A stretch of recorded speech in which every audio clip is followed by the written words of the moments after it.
In this video, I'm going to be breaking down exactly how to set up retargeting with your Facebook and Instagram ads. It's incredibly important that you're running retargeting campaigns, especially if you have any active ads, whether it's on Facebook, Instagram, Google, TikTok.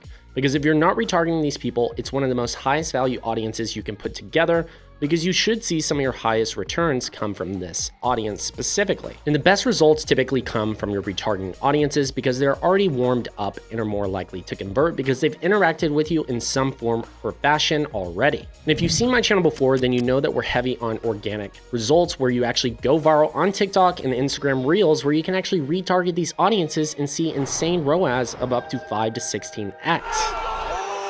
And when you have both of these at play together, you can definitely increase your overall results and maximize your overall sales. So let's go ahead and jump into the Facebook Ads Manager to set up this campaign. So here we are inside of our Facebook Ad Campaign Manager. You might have something similar that looks like this, where you have active campaigns. And if you don't have a retargeting setup, your audiences are likely compensating for it by actually retargeting for you, believe it or not. This can actually take away from you getting new customers in the door, because more of your spend is actually going towards retargeting if you don't already have this. So having a separate retargeting audience can keep your prospecting going after new customers and can keep your retargeting going after customers who are already purchased or who haven't purchased but have engaged with your actual ads and so forth. So let's set up a retargeting campaign. The first thing you're going to do is hit create. And if you're looking to retarget with sales, then that's exactly what we're going to optimize for. We'll then hit continue. We're going to choose a manual sales campaign because we want to have the most control possible, allowing us to be more advanced with our targeting options.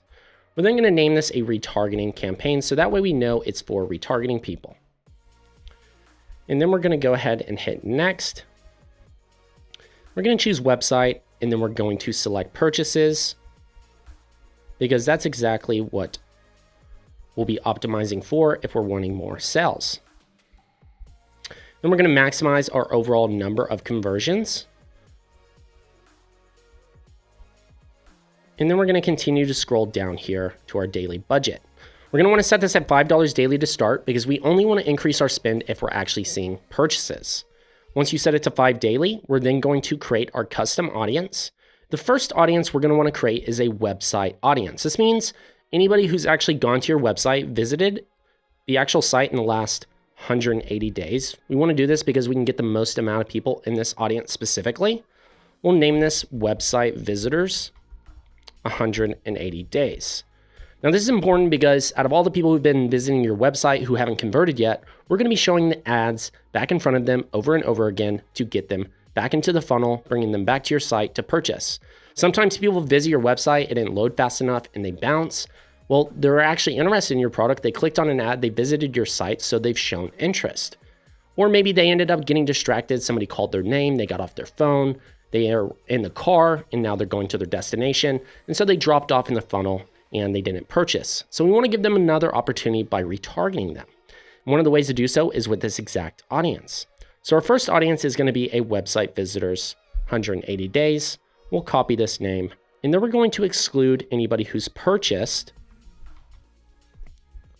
in the last 180 days as well, because we want to get anybody who's visited the site but hasn't purchased yet, because if they've already purchased, we don't want to retarget those in this specific audience. This ensures that we're only going after people who have not yet converted. So once we've done this, we can copy this and paste this as our audience name so we know exactly what it is. And now we have our first audience. Now it's important to understand not to select this reach people beyond. I've caught a lot of people with a retargeting audience. It's not truly retargeting if you're adding in reach people beyond your custom. You might say it might improve performance, which it could, but that would still prevent this from becoming a retargeting. And we want to make sure this is purely a retargeting audience. So definitely make sure not to check this box because it can disrupt your overall campaign. Then we're going to leave the location and age open, the gender's open. We're going to continue to go down. We want Advantage Plus placements. And then we'll hit next and we'll work on our ads later. But it's always important to remember when you have a retargeting audience, you want to make sure to have your best top 2 to 3 ads that have been converting in your prospecting in here, as well as 1 to 2 highly relevant ads. And what I mean by that is calling out people who have visited your site. Hey, we saw you went to the site. Here's a special coupon code to convert or move forward. Here's a special 10% off for your first purchase. This can incentivize people to actually make the sell if your other ads don't have a specific offer. So you have your best 3 performing ads, and then you have 2 relevant ads that are calling out this audience specifically, because we already know that these people have been to the site before and are already familiar somewhat to a certain degree with your product. Once you have that audience set up, we're going to go back to the ad sets and we're going to duplicate this audience again.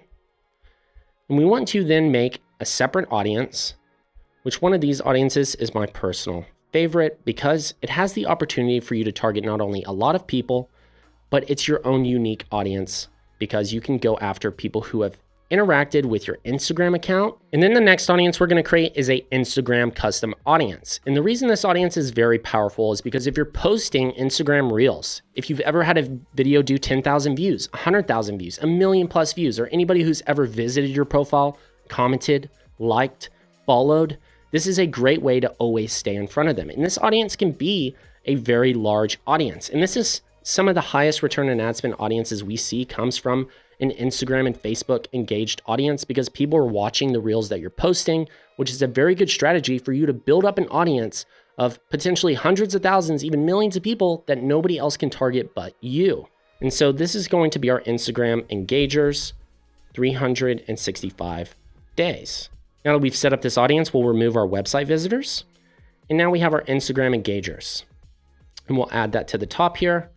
And what I like to do is also add in a Facebook audience here as well. So Facebook page, and this will be anyone who engaged with your Facebook page in the last 365 days. So that's going to be a Facebook page engagers, 365 days. Very simple to put together. These audiences can be super valuable, especially if you're posting organically. Now you might be wondering, well, Chase, I don't post Instagram Reels. I don't post Facebook Shorts. I don't really post that much on my social media pages. That's okay. I highly recommend checking out this video where we go over organic video styles to post. But if you don't, I still recommend putting these audiences together because it also includes anybody who's ever engaged with your ad specifically, which still counts towards people who've engaged with your Instagram or Facebook account. And so we'll go ahead and add this in to the audience name as well so we know exactly who we're targeting once again. This is super important because later in this video, I'm going to be showing you Surge, which you want to make sure your naming conventions are accurate because it's going to make your data much more clean with your actual account. And so as we scroll down, we have $5 daily set again. And then you see how this box is checked. Sometimes that automatically gets added in. So it's very important, once again, we remove this so it stays truly a retargeting audience. So now we have 2 audiences here, and we're going to duplicate it a 3rd time. Now, this audience that we're about to create is going to be called the add to cart audience. Anybody who's add to cart but hasn't purchased before. I only recommend putting in an add to cart audience if you have at least 300 to 1,000 add to carts of people who haven't purchased in the last 180 days. If you don't have that many, the audience isn't going to be that qualified, and you're likely going to reach these people way too often, and you probably won't see as many sales as you could if you had at least 300 to 1,000 add to carts. If you have way more than that, even better. So here's our add to cart 180 days. And then once we've added that in, we're just going to name this audience and we're going to create one more additional retargeting. You don't want too many retargeting audiences because they'll tend to have overlap to some degree, which is why we're at $5 daily. But these are going to be the 4 audiences you're going to want to start with, especially if you don't have a retargeting campaign set up yet. This final one is simply going to be your purchase 180 day. So make sure to remove that exclusion. And all you're going to do is add in your purchase 180 day. And I also recommend creating a custom audience of your customer list. Export it if you're on Shopify, any website, your CRM, if you have a lead gen based business. Download that entire list of people who've purchased or became a client of yours. So that way you have both the list plus the people who've purchased and tracked by the pixel in the last 180 days. So once you've added in those audiences, we'll name it. Make sure you have no exclusions for this one. That box isn't checked once again. And this is going to be retargeting anybody who's bought from you before. Now you might be wondering, why am I going to retarget people who've already purchased from me? I want customers. Well, You're still going to get customers from this because people who bought from you once are more likely to buy again a second time. They're actually even more qualified than any other audience out there. And a lot of people underestimate this audience by never using it. Most people don't even consider doing this. Some of the biggest businesses in the world use these types of strategies because they know returning customers is one of the quickest ways to scale up your business over the long run. Subscription-based businesses, this is super valuable for. If you have multiple products, this is a great way to do it. If you have a cosmetic brand where you are selling lipstick, well, they might want your eyeliner. They might want your other makeup products, your face cleansers. This is an outstanding way to leverage a retargeting to get additional sales. So once you've gone ahead and set up these 4 audiences, this is going to be the first retargeting campaign structure that you want to go ahead and start using. Now, there's tons of other retargeting audiences that you can definitely set up, but these 4 have consistently shown to produce results over a good amount of time, meaning 3 months, 6 months, even a full year of running these audiences consistently. Once you have all 5 ads in each of these, you can go ahead and put them into review and start to actually publish these. Now let's go over just a few other examples that you could potentially target if you have these types of audiences available. One would be going to the create custom audience, selecting video. This is going back to anybody who's ever engaged with a reel of yours. If you have videos that you know have generated sales for you organically, you definitely want to target this. So here we are with a video engager audience. I recommend doing at least 25% or 3 seconds of your video. This ensures that people have watched the video to some degree, and you can start to select those videos that are highly relevant in your case. If you know of a video that's produced sales, or you knew a bunch of clients came from a video, you're definitely going to want to retarget anybody who else has watched that because they might be just as qualified. So you would go ahead and select these videos, and you can start to tally up how quickly this audience and size will be. And so we'll select a few of these that we know work well for our page. And as you can see, those numbers start to add up over time. And that's just on our Facebook page. Then we can select our Instagram profile. Here we are. We can add in additional videos from our Instagram now. And very quickly, our audience size is starting to grow. And then we can hit confirm. And now we have about 15 or so videos here. You can select more or less. And you would name this Facebook/Instagram Reels 365 days. And as people watch these videos over time, this audience could grow in size or decrease in size. And then you would just simply hit create audience. And this is another great audience to potentially retarget if you're leveraging Facebook or Instagram Reels. Once again, we've now named this audience. And if we were to create a few more retargeting, which I wouldn't recommend having more than 4 to 5, that's already quite a few.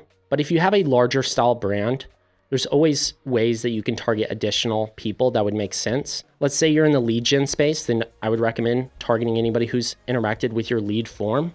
This could be people who've essentially opened the lead form. Anyone who's opened but never completed it, that's a good retargeting audience. You could target people who opened and submitted the form but didn't necessarily show up for a call. You can get them back into the audience because they might have missed that call. Those are types of audiences you definitely want to retarget. So those are the structure we have for a Facebook retargeting audience. Now, I'm in an ad account and I want to show you an example of a campaign setup where you have interest, which is very typical, and then you have a retargeting campaign. And so you can see here that if you don't have a retargeting campaign, you're likely missing out on getting a much lower cost per result. As you can see here, they're getting a $8.81 cost per purchase in the retargeting audience. Not only that, but their actual interest are averaging a $34 cost per result, which in their case is a consistent number that they're happy to acquire new customers from. But as you can see, we have nearly a 4x decrease in a cost per purchase just by leveraging retargeting. Now, they're only spending about $10 daily out of a 400 daily campaign going after new customers. So there's a few things that this tells me. They have room to scale on the retargeting. They could definitely increase their spend upwards to $50 daily and still be able to see consistent results. And here's how you know if you're not spending enough on your retargeting. You simply go to performance, you select delivery, and if you see that your frequency is above about a 1.5, if it's above a 1.5 on your frequency for new prospects where you're going after completely cold audiences, that definitely means you're retargeting people in that audience, which means that you should be spending more on a retargeting because your cold audiences are trying to compensate. Facebook knows that retargeting gets results, so it might actually turn your prospecting and deliver some of that budget to show it again multiple times to people. So even though this is going after entirely cold people, well, in reality, out of those 150,000 people, all of them saw this ad twice already. Even without a retargeting, this campaign is doing it for us, which doesn't necessarily mean, that's a good thing. If anything, that means we need to spend more on a retargeting audience and get this frequency higher, because the higher this frequency goes on retargeting, the less our cold audiences are going to compensate, which ensures cold prospecting is always getting new customers. And then our retargeting is always capturing the sales where people didn't convert after coming from that cold audience. This is the actual funnel we want people to go through. If you don't have a retargeting, you're likely going to have a higher frequency on your interest. It just is going to happen. And so what you want to do is be able to spend more on your retargeting. A healthy frequency on a retargeting could be anywhere between 3 and even 30x frequency. It's very common. Now, you will see a diminished return at a certain point with your frequency on a retargeting. It could be 7, could be 10, could be 13. You'll likely see your return on ad spend go up with your frequency until your frequency gets too high, and then you'll start to see it taper off. If that happens, that just simply means you need to scale back on your retargeting audience. And we're about to get to Surge in a minute, but we're actually developing a formula for how you can understand this, which will tell you inside of Surge, which is an ad tracking platform that we're working on. And it's going to tell you how much more you need to be spending on your retargeting. And it's going to tell you if your retargeting audiences are not producing enough results because of these situations, giving you more insights and actionable data to actually understand what works and what doesn't. And so let's look at another account example. So here's another account that we can see they have a retargeting, and they're going after that purchase 180-day audience. And you can see they have 107 purchases on this just in the last month, which is one of their lowest cost per purchase audience. And it's a very valuable audience. They're getting customers to return and actually make the sale. And you can see their frequency is very high on this one. As we go to delivery, they have a 20x frequency, but are still seeing incredible results. So on average, each person sees the ad up to 20 times. So people are definitely going to remember the brand and are going to continue to come back because of this, which allows them to get customers converting over and over and over again. So now that we've gone over exactly what retargeting campaigns you need to set up, how to actually execute these retargeting campaigns and what the importance is behind them, and how to balance out your frequencies so that way you keep your cold audiences going after getting new prospects and customers, and getting your retargeting to get people to convert that have been on the edge before they actually made the sale. What we're going to do now is go over Surge, where you can implement better ad tracking with Facebook, Instagram, TikTok, and Google, so that way you can get more accurate attributed conversions, because as you all know, the iOS 14, 15, 16, and even 17 changes have made it harder for Facebook to actually be able to track these numbers. And in some cases, they leverage statistical modeling, which might over-report, under-report. It delays purchases coming to your ads manager by up to 3 days. Not only that, but a lot of times your ROAS values are inaccurate because it can't pull in the purchase conversion values due to these privacy issues. Well, Surge actually solves a lot of that for you. And if you're on Shopify, then you can actually leverage Surge by installing it as an app, and you can get 14 days totally for free and then $50 a month. We just released this into beta, and I highly recommend using it because you can see here inside of an ad account under Today, we can see both Facebook's data and Surge's data. And essentially, as you can see here, if we go to campaigns, Facebook's reported about 6 conversions for the day, and Surge has already tracked 11 purchases. So if you've ever found yourself seeing purchases on your Shopify store that haven't yet been attributed to Facebook, that's likely due to delayed attribution or Facebook simply not being able to track it.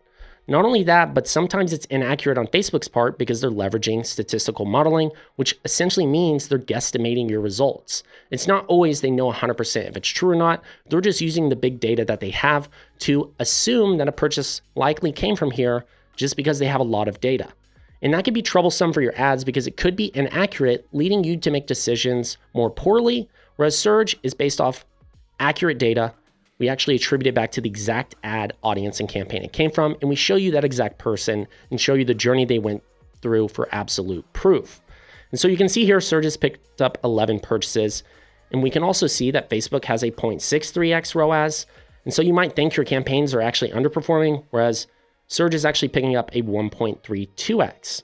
And so we've done about 1,200 in sales from these campaigns so far for the day.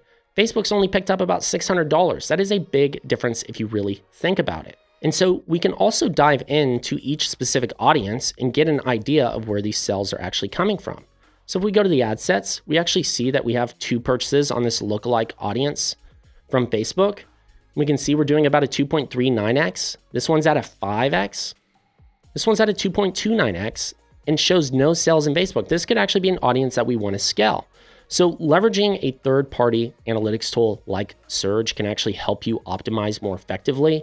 And we're going to be rolling out additional features where you can actually track through different graphs, and it'll tell you what ads are performing worse over time and whether or not you need to cut them in advance before it gets too bad. And this is good because it can give you insights further ahead than Facebook can, allowing you to scale up and get a much better return much sooner. And then if we were to pull in, let's say, last week's results and we hit apply, we can see that Facebook's picked up about 134 purchases, Surge has picked up about 119, and Facebook's picking up not only purchases that people have clicked on the ad and converted from, it's added in statistical modeling where it might have over-indexed and shown purchases that didn't truly come from Facebook, but they also use a one-day view attribution as well, which essentially means that anybody who just viewed the ad but actually went to Google, searched, and purchased, that could be attributed back to your Facebook, which might not necessarily mean that they came from your Facebook ad altogether, which can overinflate this number, giving you a different story than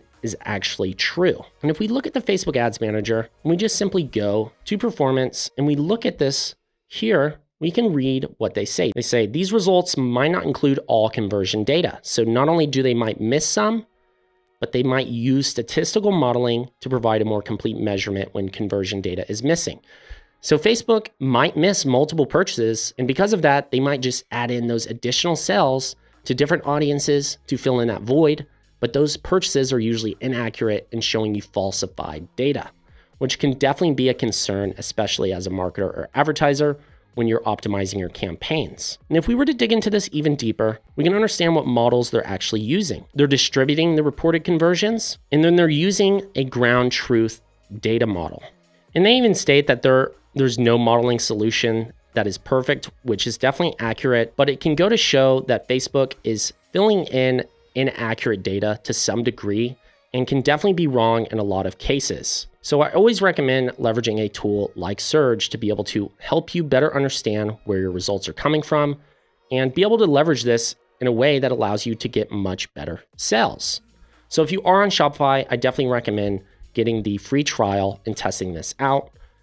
And simply all you have to do is just add in Surge's tracking script by going to the actual performance dashboard. Once you've connected your ad account, you hit generate UTM, you copy this for Facebook, and you simply go to your ads manager and you add in the UTM source in the URL parameters section. This can better improve your retargeting campaigns, your prospecting, giving you more accurate data from where people came from, and can be much faster than Facebook by up to 3 days time, giving you insights much quicker. So if you're used to going into your ads manager daily, you're going to be able to pick up this information a lot quicker. And in order to make sure that you apply these across the board, all you simply have to do is just apply this to your ads. Let's say that you have a lot of ads that you want to apply this to. You can simply hit edit on all of these. You can select view setup, and you can see if you've applied them correctly by checking the URL parameter section and see if they're all applied. And if they're not, you simply click on the ones that haven't been applied yet, scroll down to the mixed URL parameters, and just make sure that it's accurately pasted in here. And then there you go, it will add it in to all of them. So that way you don't have to manually apply them one at a time, saving you a lot of time overall and then giving you much more accurate results. Now, if you're a fan of this YouTube channel, then you definitely know that we love results, just like our student Ian here, who did $250,000 in 4 months by leveraging these exact strategies. And the case studies we have are absolutely endless. So I definitely recommend checking out multiple videos on this channel if you haven't already. So now that you know how to set up a proper retargeting campaign and how important retargeting can be in your overall marketing funnel, and ways that you can leverage Surge to better improve your ad tracking, allowing you to get better results with your retargeting, giving you more insights and direction into what changes you need to make. Then the next video I highly recommend to check out is the changes that Facebook has made in 2023. They're no longer telling you exactly what they're updating and when they're doing it. So I definitely recommend to check out this video so you know all of the changes that are always happening. So that way you have the best turnout of your ads. So definitely make sure to click that link to check out the video. And once again, it's your favorite digital marketer here, Chase Chappell. Cheers and bye y'all.